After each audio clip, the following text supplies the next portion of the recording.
প্রিয় শিক্ষার্থী বন্ধুরা, আজকে আমরা গুণ নিয়ে আলোচনা করব। তাহলে আমরা যদি 8কে যদি 5 দ্বারা গুণ করি তাহলে হয় 40।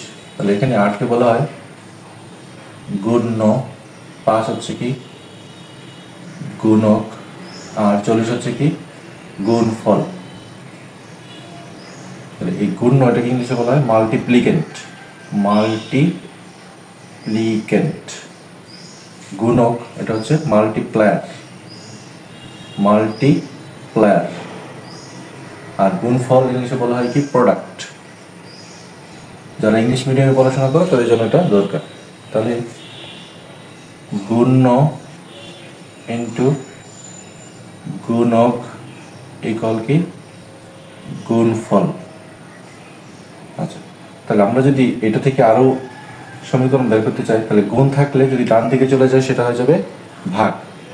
তাহলে গুণ্য সমান কত? গুণ্য সমান হচ্ছে গুণফল ভাগ গুণক। এখন যদি আমরা এটাকে রাখি গুণক সমান কত, তাহলে গুণক সমান হচ্ছে গুণফল